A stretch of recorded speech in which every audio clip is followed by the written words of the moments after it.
We have Aparajita Agrawal from for Women back on the stage with us, conducting a masterclass that aims at providing professionals the intricacies of gender-lens investing strategies.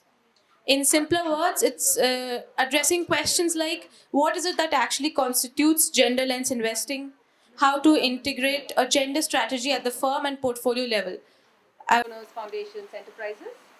Um, so today's uh, we basically focus on making gender action more actionable for businesses. So we work with them on the strategy, action planning, but also help them think through tools and frameworks that allow them to become more gender inclusive in their day-to-day business. So, for example, as a company, if you're looking at getting more women in your workforce, or looking at improving the diversity culture in your organization, you might want to look at the entire policies, practices. We could come in at that point, or we could come in to assess and help with the priority points you have, which is could be around new financial product design, or how do you engage with your clients? How do you think about product design that works for women as well as men? Sorry, I have to figure out where to click. I won't spend too much time on this. So we are a team of 35 people as of date and growing. We are a fully virtual team. We are a social enterprise headquartered in the UK, but we don't have an office anywhere. So all of us are digital nomads working from about 17 odd countries. It's slightly outdated. 17 countries across 5 continents. 80% of our teams are in the emerging markets where we work. And our focus on work is very emerging markets focused across Latin America and Caribbean, Sub-Saharan Africa, and South and Southeast Asia. We see the biggest part of our work actually in Sub-Saharan Africa and Southeast Asia, which is where we see both more active interest from investors and donors in implementing gender lens or in gender forward business practices, but also with the enterprises that we find are at a better stage of readiness in terms of looking at investing their own resources towards implementation. And hopefully we'll be there in 2 years in India.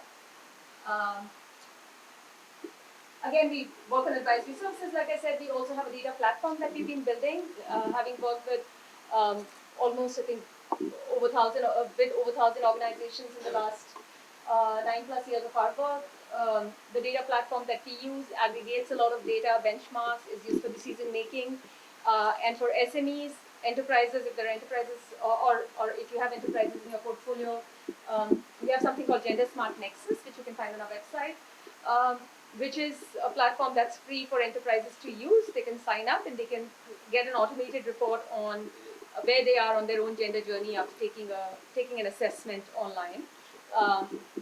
That's obviously free, publicly available and free for use, but we use it actively also in our projects that when we work on technical assistance on gender with clients. And then, of course, field building, we've been trying to do more and more work in terms of putting out, even when we work with a client on a very specific project that's very internal, we try and at least get a white paper out or a briefing note out or some case study so that we are contributing to the field building part and getting more data out there.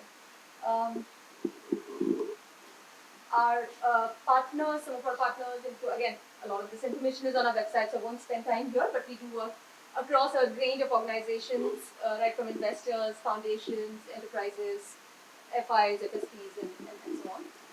Also with a lot of incubators and accelerators, and I've been working with cohorts of startups and helping them embed gender forward business practices into their DNA.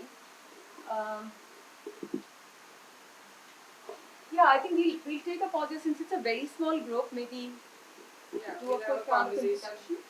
Yeah, so you know all about us clearly now. So we'd like to know who's in the room. So put your hand up if you are an investor. Fantastic. Put your hand up if you are an ecosystem organization, so supporting businesses. Great. Put your hand up if you've been actively fund managing. No? Okay. So good to know.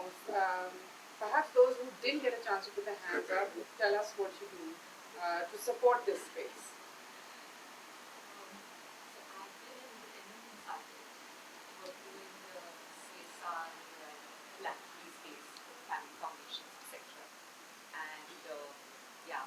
Helping them in various is design strategy as well as finding implementation partners. Great. Anyone else? Yes. Not-for-profit organization now developing a social enterprise to create employment for differently able women.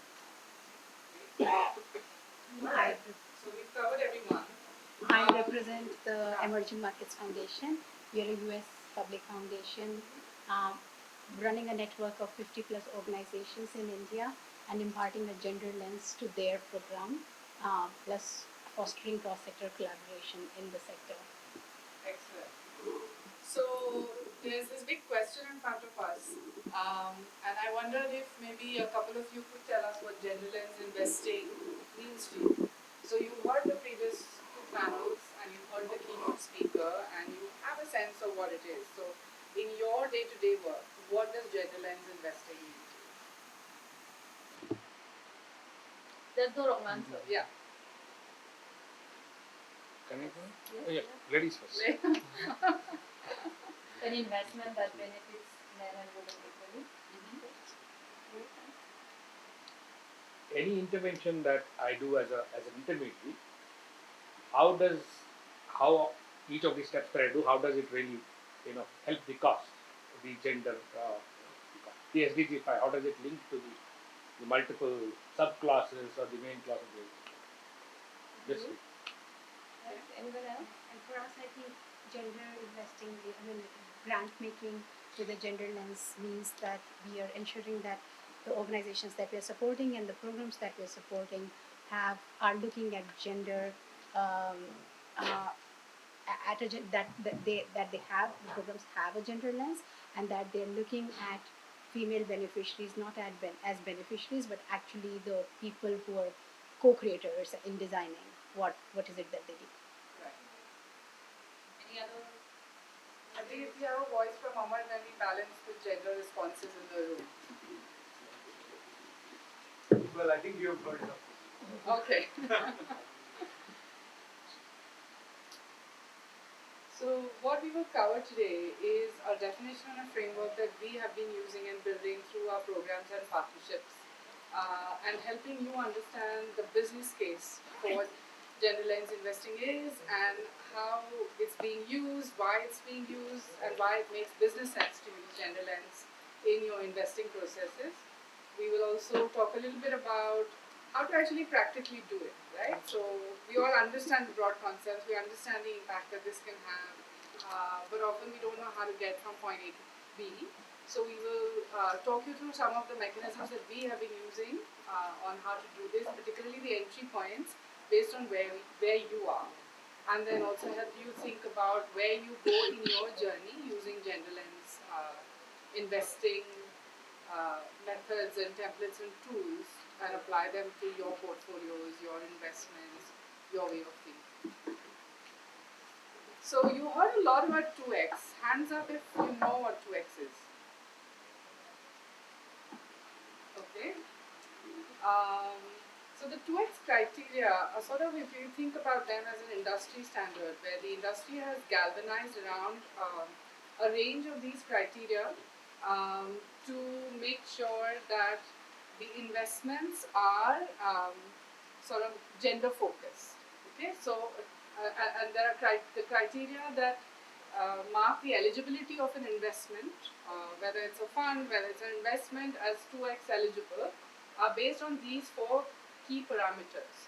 So if you are a majority woman-owned business enterprise, if you sort of how many women you have in your senior leadership position, what is the gender balance within your employee structure, and then what are the kinds of products and services that you're producing, how is it reaching the women, who are you designing for.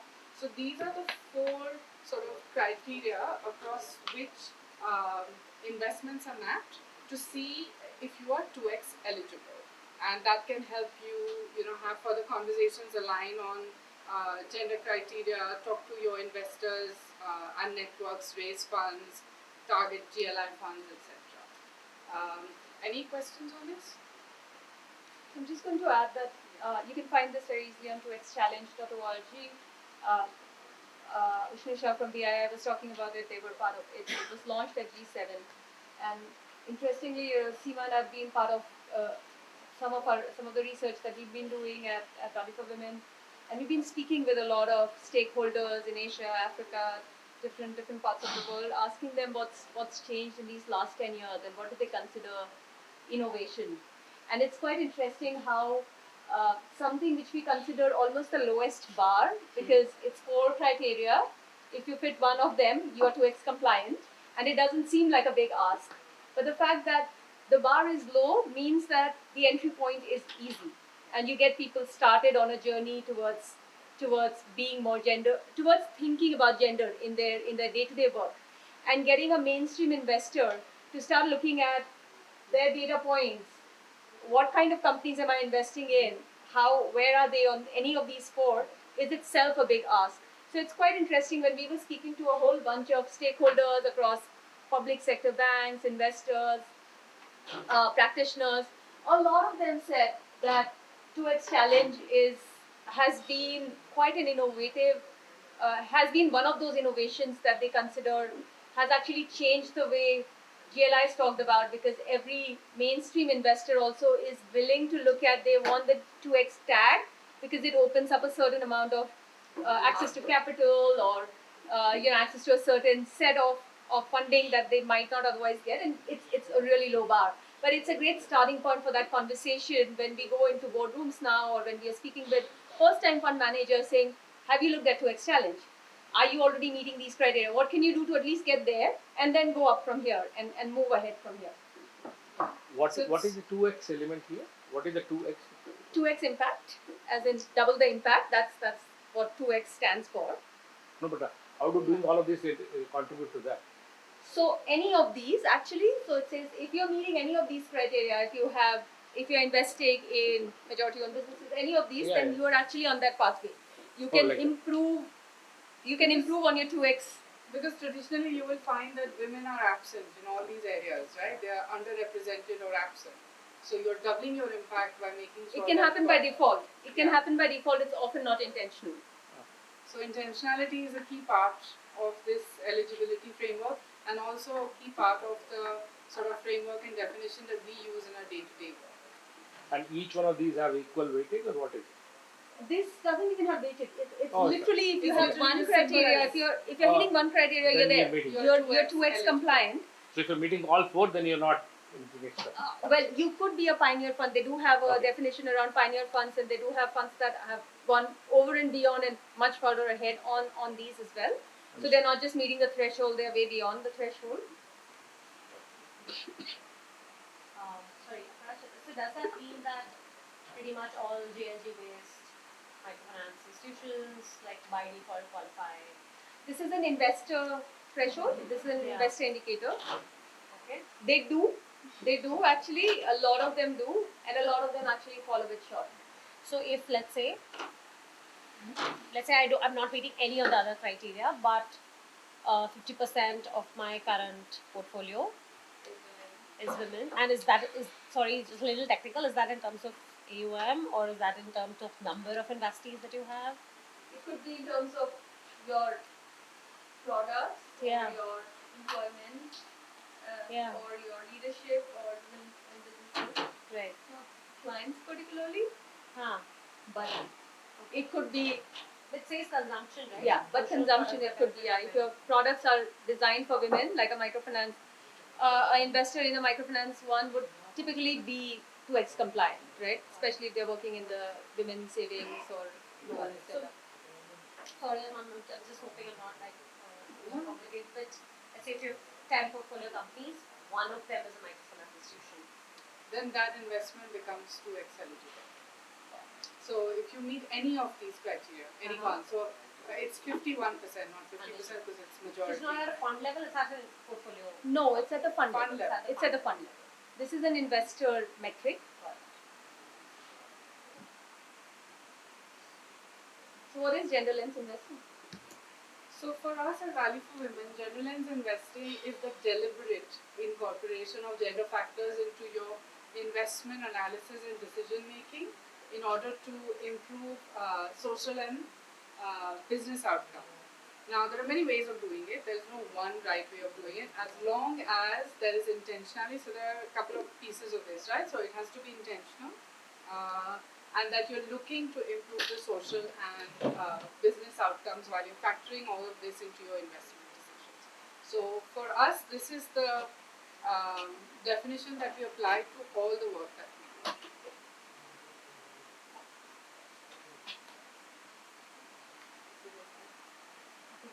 This is where we come to the business case. So why gender? And I know we talked quite a bit about this in the last two sessions. Sorry, the font I know is very small. It's readable. Yeah.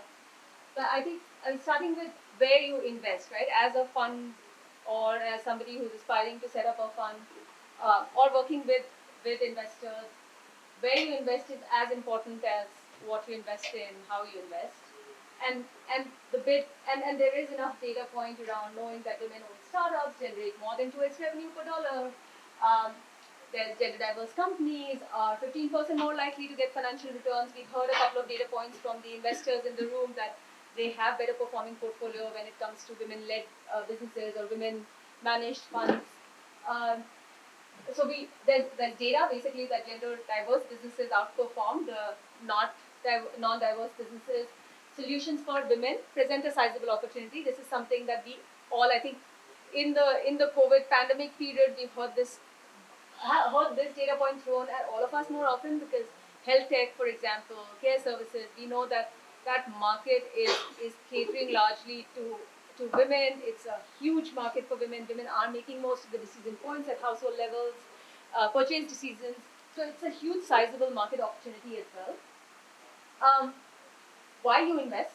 Gender equality, yes, it's good for the economy. It's good for your portfolio. It's good for the economy. It improves the GDP.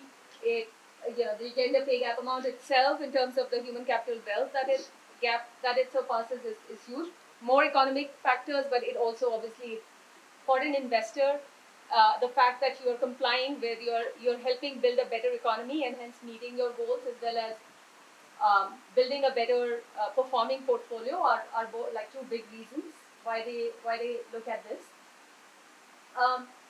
The SDG piece that we've heard from many of you, gender equality is a driver of other SDGs as well, not just SDG 5, but many other as well, because investing in women leads to investing in several other SDGs and goals as well.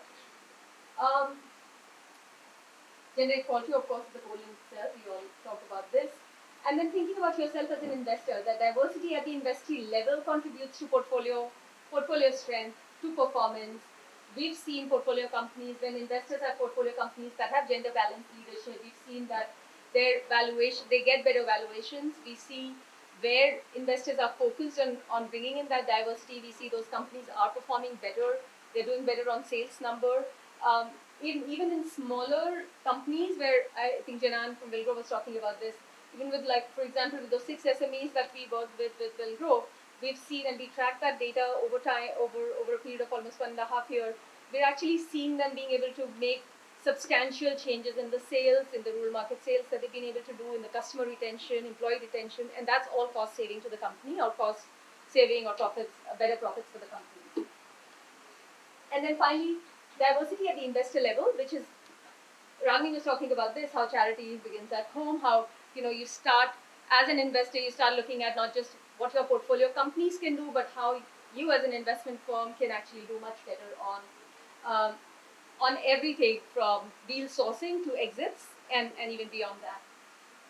We've seen where firms that have women investment partners have more women-led businesses in their portfolio, because there is automatically usually a lens that they bring in, which is addressing more unconscious bias, looking at more openness to look at more gender diverse portfolios. And we are still largely, for this presentation and in the context of India, we are still largely talking about gender inclusion, whereas the moment we move into other markets, there is a lot of focus also on LGBTQI investing. There's focus on racial and cultural diversity as well, which are a bit of non-issue for, or at least not at the core for us here.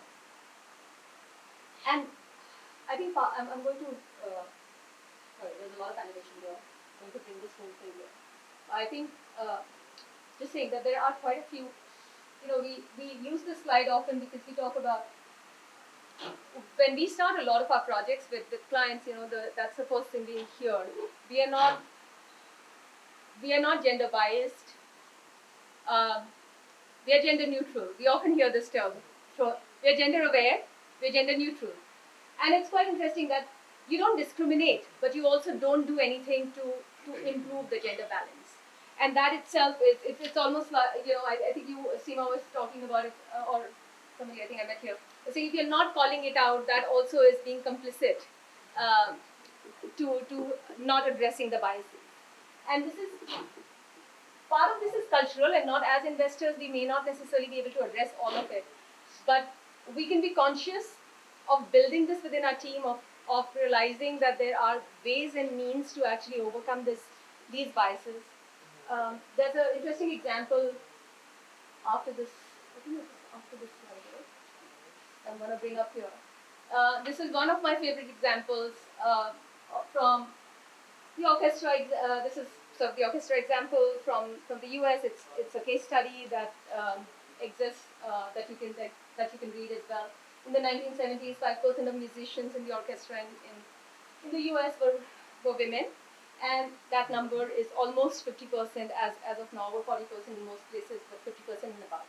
And what changed this was blind auditioning. What changed this was that at some point they stopped. Initially, it used to be a judging panel and a performer playing, and if it was men and women, they were sorted based on, they were selected. The moment they started blind auditioning in choosing these concerts, and the person didn't know whether it was a man or a woman actually playing behind a curtain or behind a room, it automatically changed.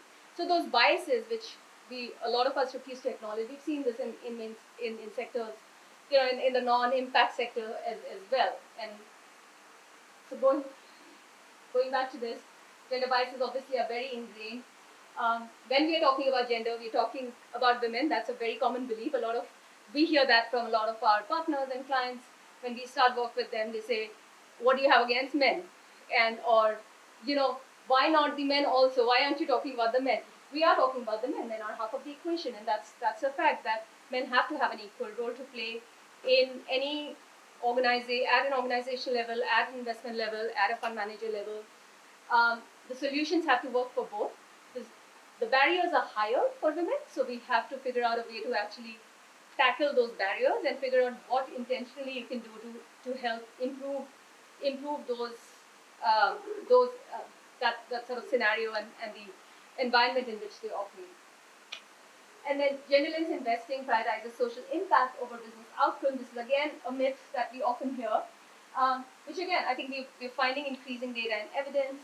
We've not made this very data heavy, but there's tons of data that we come across every day where it confirms the business case. It confirms how having more women on boards, how having more women leadership is actually companies that are making better environmental decisions, companies that are more socially impactful, and so on. So we're seeing enough and more data.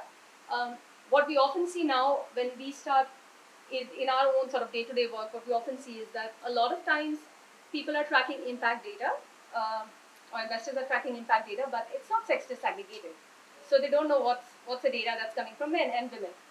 That itself is like usually the first starting point. How do you actually help them look at the data and figure out what the data should be for them to actually define whether this happens or not? So a lot of times we don't know this because that data itself is set in the not so perfect fashion, right? And then again, if we focus on women, do we discriminate against men? No, I think GLI again, it's about applying a lens and not a limitation. It's about seeking optimal outcomes for both men and women, for ensuring that workplaces offer equal opportunities for both.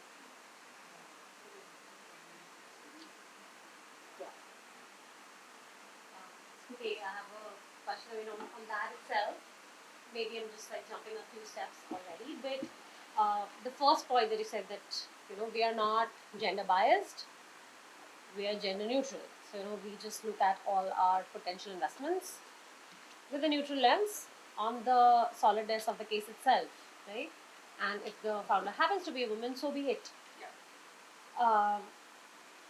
So it does lead to a different kind of a dilemma that there's no way to prove the unconscious bias unless and even if that's accepted, do you actually give those 5 points extra just because it is a women-led business or if it's a women-focused products business? Because in a way it does create that bit of a discrimination against a man-led business, for example.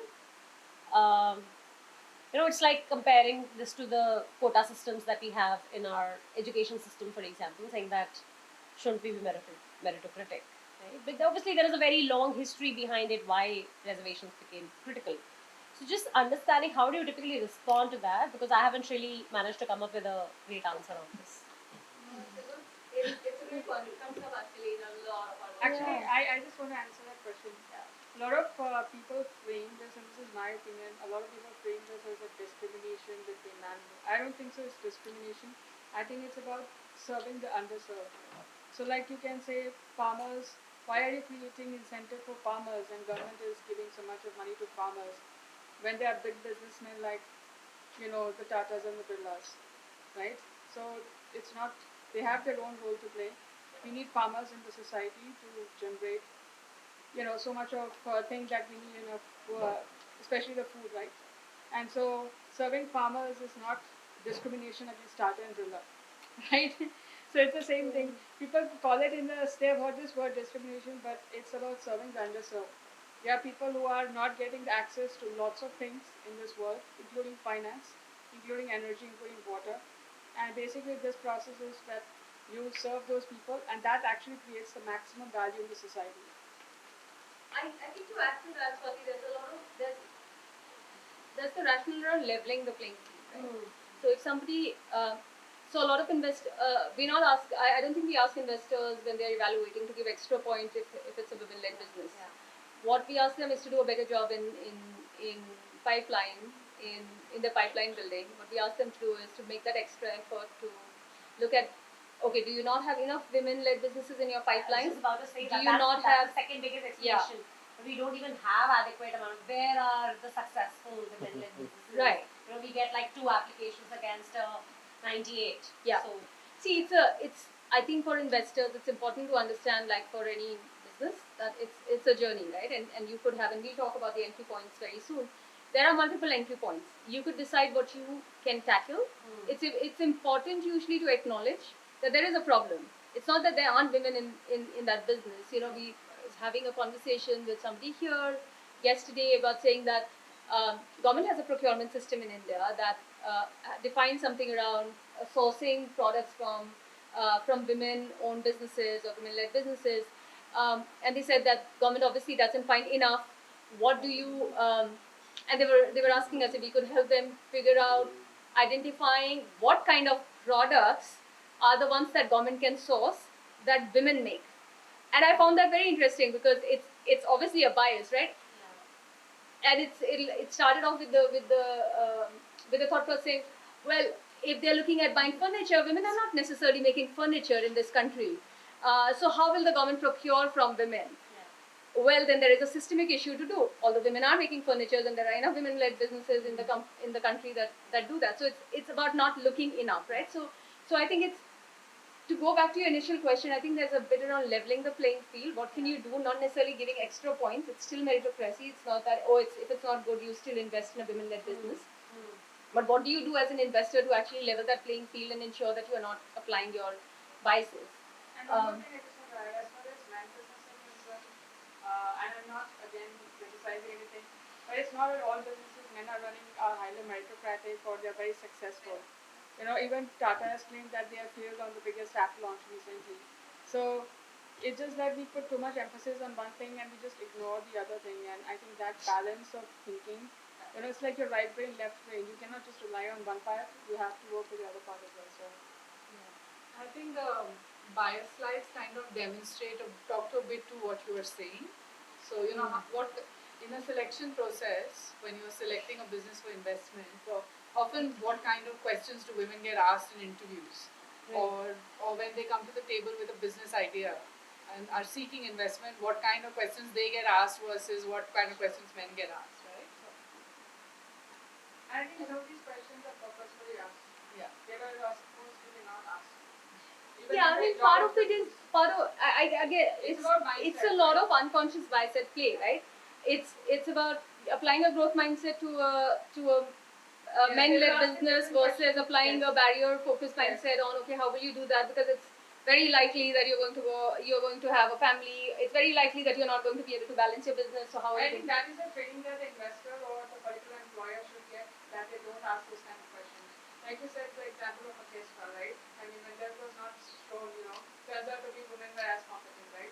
Yeah, and So we it know is not- companies not that do because this of- in recruitment as well. Yes, That they it's do not a- blind recruiting where they take off the candidates' names Right?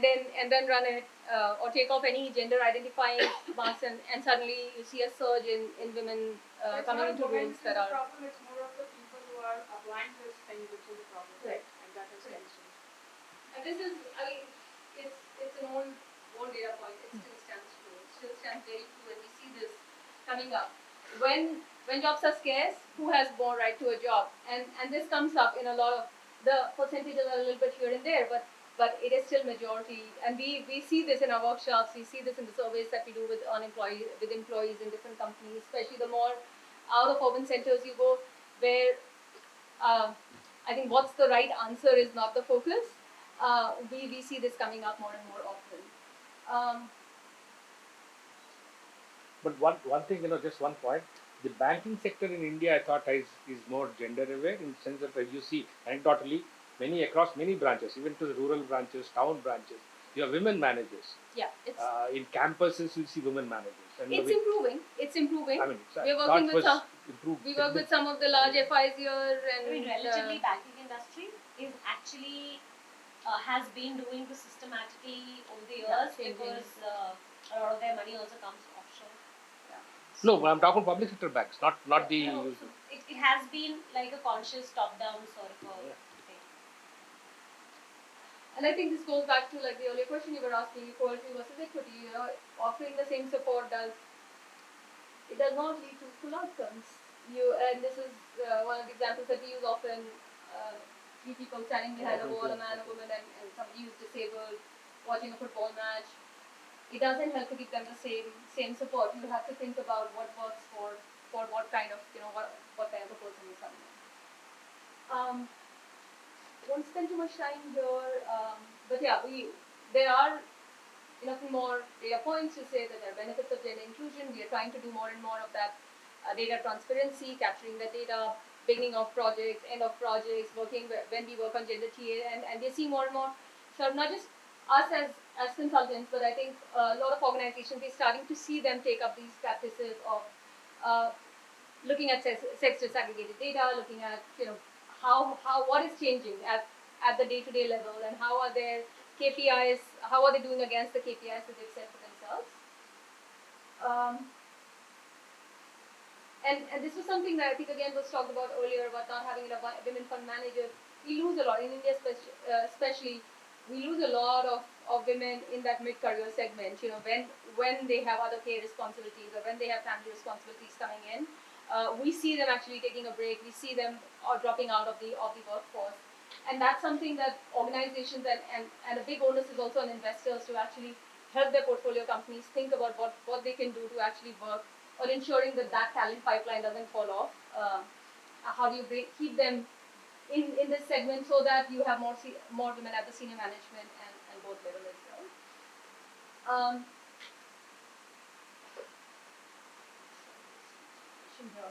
So this is a Generalist investing framework that we've been using for the last few years, and it's evolved over years of our work. It's a published document that I was mentioning to. It's also in the handbook that IIC published. But we talk about this Generalist investing framework as 3 entry points for investors, and we have something similar for enterprises, which looks at the entry points for enterprises and how they can become more gender forward in their work. But we look at 3 pieces: providing capital, and what does that mean? How do you raise capital? How do you provide capital? What do you do inwardly within the firm to make your firm more gender diverse, or promoting opportunities for women, keeping them in the workforce, building career progression and pathways for them, and then the investment process. So for today's for this conversation, I think we largely focus on the investment process because that's what the inward focusing and capital raising piece is done there, and we can talk about that. You can also go back to the guide that you have already published and look at that. But we focus on the investment process about how do you mitigate gender biases and identify the opportunities throughout the investment process that exists. And this is what we look at when we talk about the investment process, which is right from deal origination and screening, which is number one there. What do you do to identify, improve your pipeline so that it is more diverse? How do you find the right kind of gender balanced pipeline of deals as an investor? What do you do? How do you apply a lens to a gender lens in your due diligence? Or in making a decision whether you will invest or not invest in it?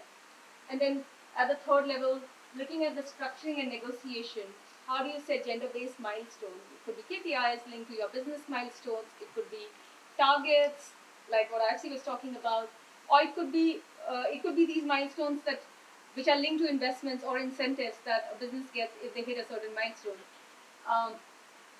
Pre-post deal engagement, where how do you ensure that that before a deal happens and after the deal happens, the gender metrics are not compromised and the impacts are not compromised. And then finally, exits. This is where we see least number of examples. Actually, what happens after an exit? When an investor exits out of a gender lens focused business or a women-led business, how often, and we have enough and more examples, where the whole gender agenda gets compromised because the next set of investors that come in do not have a gender focus. And so you may see women founders exiting from it, or you may see the company completely pivoting and working in new areas or new products and new services and completely changing the business model that they're doing. And what we're seeing, I'm talking about this first because we're not going to talk about this later, but what we're seeing are some very interesting models here as well with some of the Southeast Asian investors which are trying to actually build this into their carry and saying, when we negotiate exit, we want to embed this into the company's DNA and we want to actually create clauses around how the investors, the fund managers actually get incentivized for creating an exit that has gender goals embedded in it. So that at least when they are handing over, the gender goals are not compromised. I mean, I find that a little counterintuitive because if you've actually done the first 4 steps and the moment you exit, if a lot of that gets diluted, means that the gender lens was not adding significant value to the business, that the founders or the next set of investors didn't see it important enough to retain it. I mean, obviously, in some funds, maybe the life cycle is maybe much shorter. So in 2 to 3 years, you can like barely do as much. Maybe for those with the longer gestation period, the opportunity is a little higher. But if truly that is what is happening, then maybe the GLI lens was not kind of a critical factor to the business success. Because otherwise, like, nobody would want to drop it, right? I think gig economy, there's enough and more examples. You start something with a women thing in mind. Okay, we are going to start this medical company that's going to deliver medical products focused only on women, maybe doing profits, investor changes hands. Why can't it be everybody? Why can't it, so the examples like that. So it's not that one is bad, but it's obviously there's a responsibility that the investors have before they exit into trying and building this. So we have about 10 minutes left. So what we'll do is we just give you some food for thought. Please raise your hand if the answer is yes to any of these gender considerations in the work that you do. Yeah. So we have a mix of investors, intermediaries, fund managers here. So in case you bring in gender consideration into sourcing channels and focus, let's see us raise our hands. Even if you're doing it as intermediaries, do you think about these things? When you're doing your due diligence on whether you're making an investment, whether you're providing a grant, whether you're providing an investment, do you bring in gender consideration? Yeah. How do you do interviews and site visits? Yeah? Are they gender blind? Or are they sensitive towards the needs of the different participants in the interview process? How do you structure and negotiate whatever projects you are involved in? Anyone? Metrics. This is actually quite important and answers to some of the questions that have been raised because we do need to constantly reaffirm the business case, the impact case, to make this a much more mainstream argument, right? Post-investment support. So you bring in technical advisory, support for talent and hiring, yeah, great. And exit, so that's our weak link and we need to work a lot harder on that. I don't know what to it. Should we just open it up for? Yeah. So this is sort of, this is the sort of practice we've had at Value for Women and some of the tools and techniques we use when we are working to provide technical advisory, hand-holding support to the clients that we work with. So maybe you take sort of a minute to look at some of these options and then we can proceed further to having an. This is almost what we call our menu of options. So this is a portion of the menu of options. When we work with investors, we say you have a range of options and they are balanced against low cost to high cost. What's your resources that are going to go into it, and then your choices. And again, most investors, when they go on a GLI pathway, they can't do all of it. So usually they have to prioritize and they have to see what's my priority area, what is the path that I am lacking, where is it that an external, let's say an external consultant like us can help them, versus where is it that they might have resources internally to give to it. For example, maybe they have a HR team that can organize a gender committee or an investment or the investment panels could actually have more could be more gender balanced, and some of the things might be taken care of that, and we don't need to come in for that. So it's really about helping investors think at each stage of your investment process, what can you do and how does it go up? What kind of resources you have and what choices will you make? Again, this visual as well as a lot of what we're using on these slides is in the how to guide, how to invest with the gender lens guide that we have on our website as well. So feel free to take a look at that. So when you say investment process in whom do you invest in? As a company? As an investor. So this is meant for fund managers. Okay. This workshop is actually meant more for fund managers and investors. So you don't really invest in, let's say, an intermediary or technology company? Or We are not an investment firm. We are not, okay. Yeah, we are not, but we work with a lot of investors. Oh, I understand. But something like this also works for intermediaries. So when we work with intermediaries, the metrics is slightly different, but they do follow a process of selection of enterprises that they will work with. Oftentimes there are biases in that as well. How do they work with them? What is it that they're supporting them with? So we work. There's an intermediary. We actually, I think last month launched this new report which focuses on intermediaries and what are their stumbling blocks when they are trying to become more gender inclusive.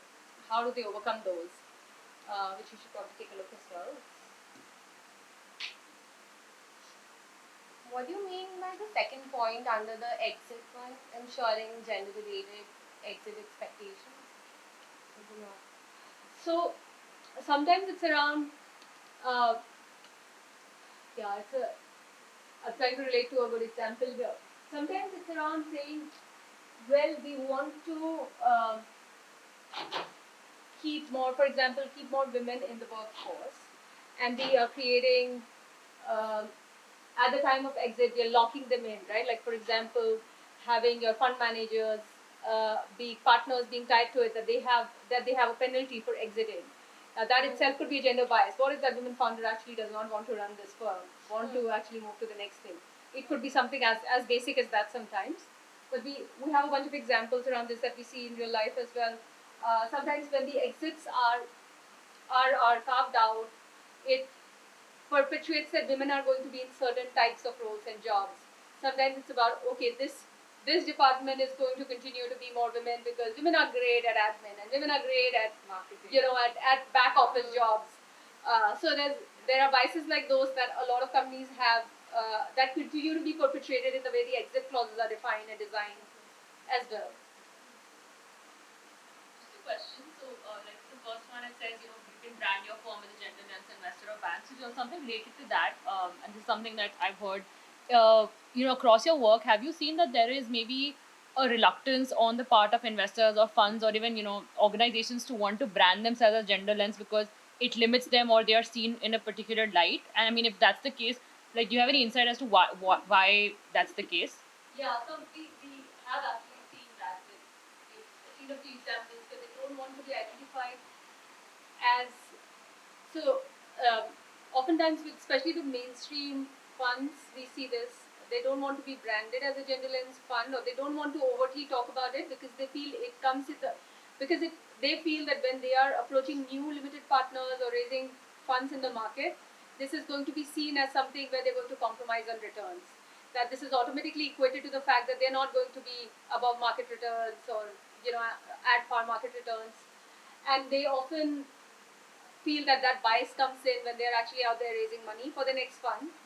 So we see that reluctance coming in, or we see the reluctance coming in saying we don't want to alienate our men customers sometimes. It could be around that as well, and we see that with banks happening with banks. They say we can do a women financial product or a new scheme, but we don't want to talk about our bank as a women-friendly bank because we don't just want to limit. We don't want men customers to walk away. So we see that. So, but sometimes this branding could be overt, and sometimes it's more internal as well. On how do you commit to a gender statement? How do you bring it in your?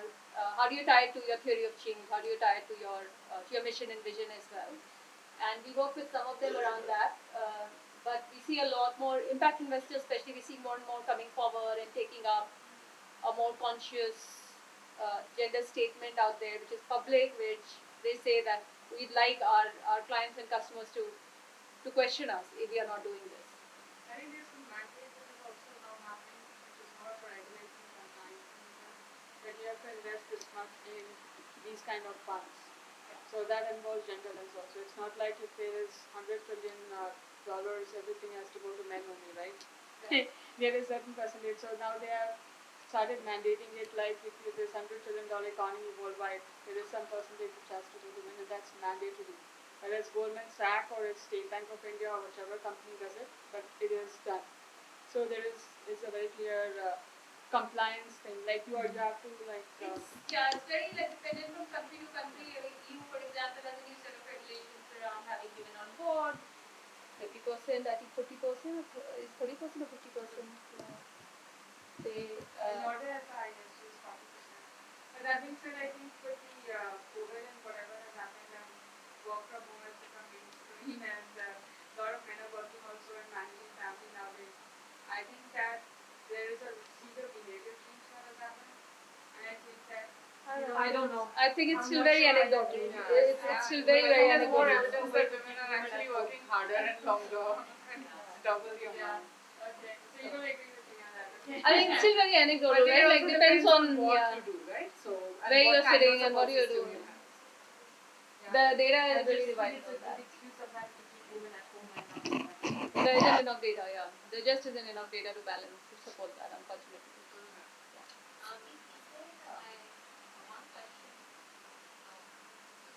Yes. Sorry. Go back. Can you explain more about the awarding more points for the women and businesses and like an example or something? How would that work? Yeah, so this is usually in the underwriting or evaluation phase. We look at this when we do due diligence, right? When, especially in financial institutions, we see this could be one way. It's not the only way, and this is one of the many options. If we see that there are strong gender biases, or how do you, for example, if it's a loan officer, and a loan officer is only getting paid his commission, let's say, is linked to the quantum of business that he's bringing in, and traditionally or in the pipeline, the women-led businesses are smaller in scale, and the men-led businesses, the bias is already there to not actually promote those or think of them as more risky. So can a point-based system allow him to look at admitting more women-led businesses as well? Loan origination process, we see this bias. It's very in your face bias, right? The moment you change, for example, if it's a women loan officer, you suddenly see the change in ratios, and it's across branches we see this, in rank branches we see this. When it's a women loan officer versus a male loan officer, you actually see, if it's not a gender-defined product like microfinance, you often see that sort of inherent bias come in, that it's not a bias, but you see the change in pipeline, and you solve the roles and you see the change in pipeline.